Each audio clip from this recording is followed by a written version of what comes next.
হযরত ইব্রাহিম আলাইহিস সালাতু ওয়াস সালামের বয়স যখন ওনার মধ্যে পাওয়া যায় 87 বছর হয়েছে।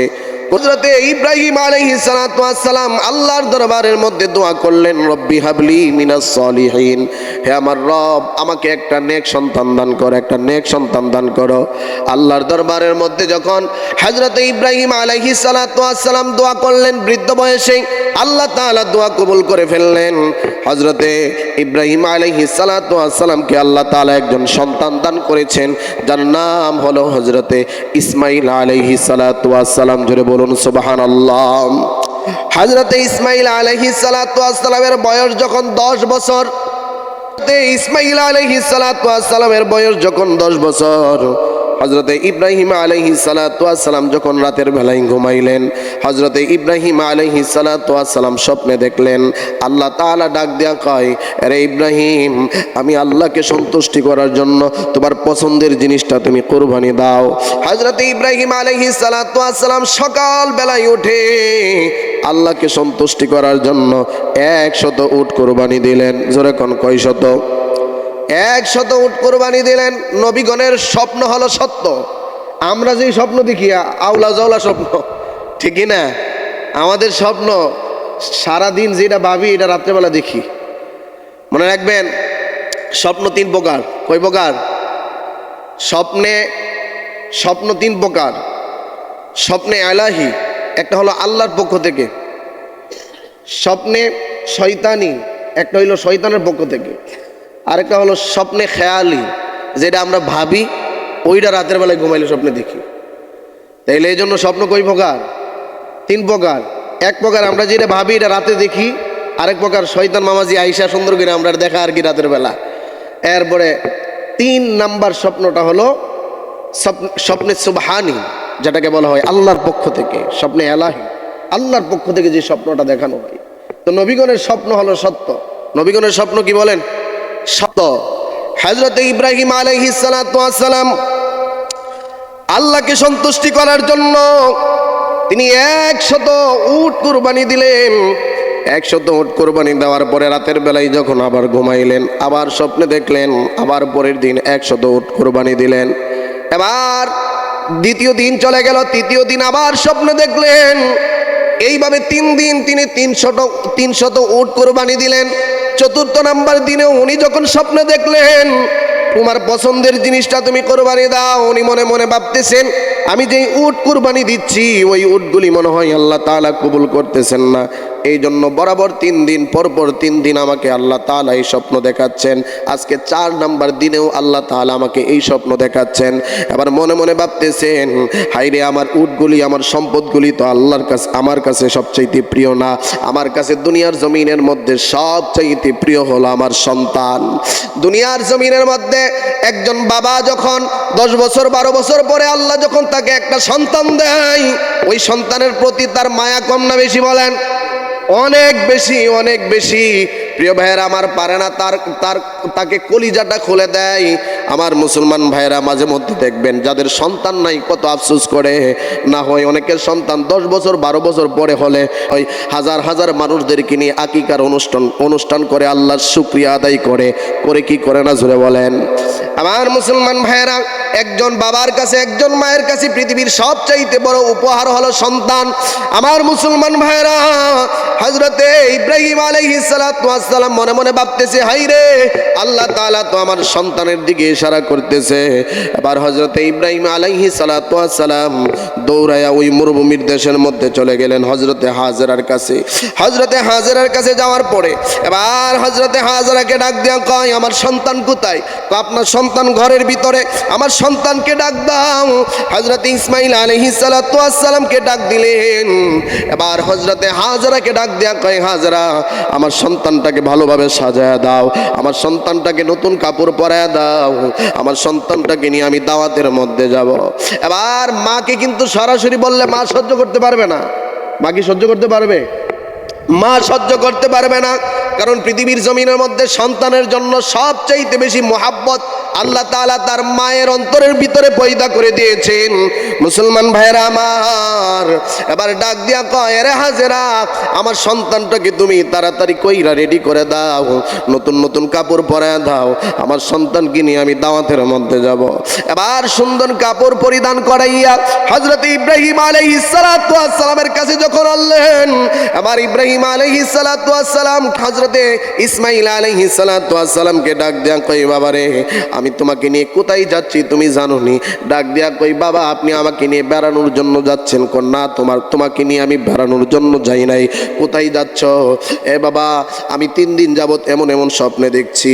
আল্লাহ তাআলা পবিত্র কালামে হাকিমের সূরাতুস সাফফাতের মধ্যে বর্ণনা করেন, ইয়া বুনাইয়া ইন্নী আরা ফিল মানামি আন্নী আযবাহুকা ফানজুর মাযা তারা قال يا أبت افعل ما تؤمر ستجدني إن شاء الله من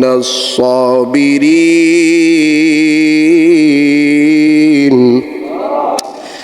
হযরত ইব্রাহিম আলাইহিস সালাতু ওয়াস সালাম আপন সন্তান হযরত ইসমাঈল আলাইহিস সালাতু ওয়াস সালামকে ডাক দিয়া কয়, এ আমার সন্তান, আমি স্বপ্নে দেখেছি তোমাকে জবাই করব।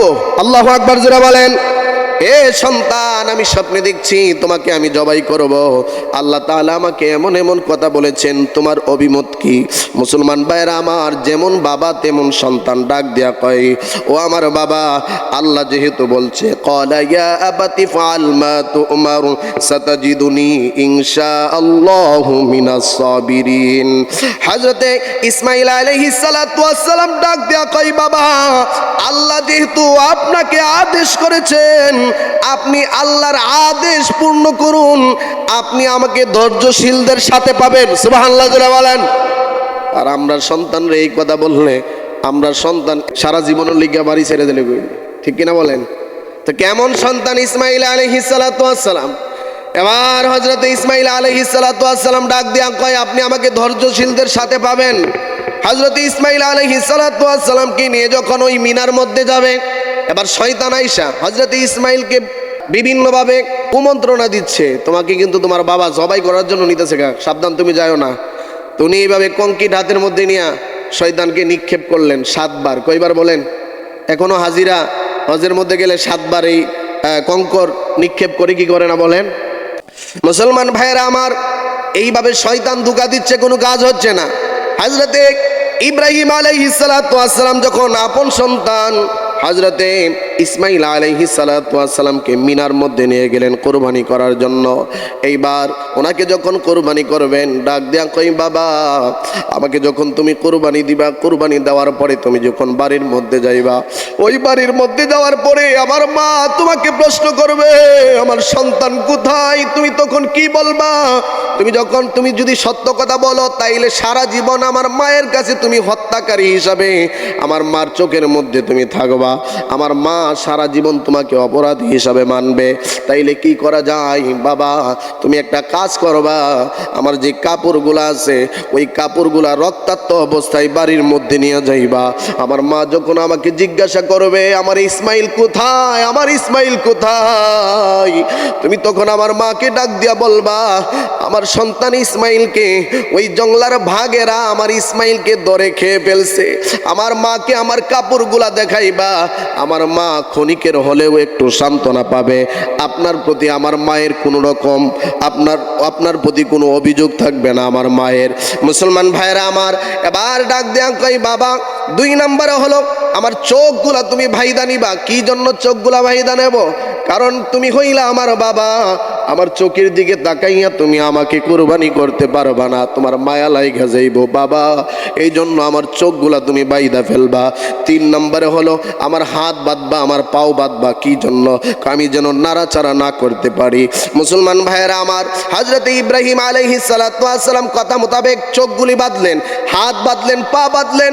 এবার ছুরিটা যখন গলার মধ্যে লাগাইবে, এইবার সন্তান ডাক দেয়া কই, বাবা একটু দাঁড়ান। কি জন্য দাঁড়াবো? বাবা আমি আপনাকে বলেছিলাম হাতগুলি বাঁধার জন্য, পাগুলি বাঁধার জন্য। এই হাত পা বাঁধা অবস্থায় যদি আপনি আমাকে জবাই করেন, তাইলে পৃথিবীর মানুষ সবাই বলবে আপনি আমাকে জুরে হত্যা করছেন। ঠিক কিনা বলেন? সবাই বলবে আপনি আমাকে জুরে হত্যা করছেন। এই জন্য এইগুলা খুইলা দেন, আপনি আমাকে ধৈর্যশীলদের সাথে পাবেন, ইনশাআল্লাহু মিনাস সাবিরিন। সুবহানাল্লাহ জোরে বলবেন না? আপনি আমাকে ধৈর্যশীলদের পাশে পাবেন। মুসলমান ভাইয়েরা আমার, চোখের পানি চাইরা হযরত ইব্রাহিম আলাইহিস সালাতু ওয়াস সালাম হাত পায়ের বাঁধনগুলি খুইলা দিলেন। এইবার যখন হযরত ইব্রাহিম আলাইহিস সালাতু ওয়াস সালাম ইসমাঈল আলাইহিস সালাতু ওয়াস সালামের গলার মধ্যে ছুরি লাগাইবেন, গলার মধ্যে ছুরি লাগাই গলা তো আর কাটে না। সুবহানাল্লাহ, সুবহানাল্লাহ বলেন। আমার আল্লাহ ফেরেশতা জিবরাইলকে ডাক দিয়া কয়, এ জিবরাইল, তাড়াতাড়ি কইরা তুমি জান্নাতের মধ্যে চলে যাও। আল্লাহ জান্নাতের মধ্যে যাইয়া কি করব? ডাক দিয়া কয়, জান্নাত থেকে একটা দুম্বা নিয়ে যাও, আর আমার ইসমাইলের জায়গার মধ্যে ওই দুম্বাটা রাইখা দাও।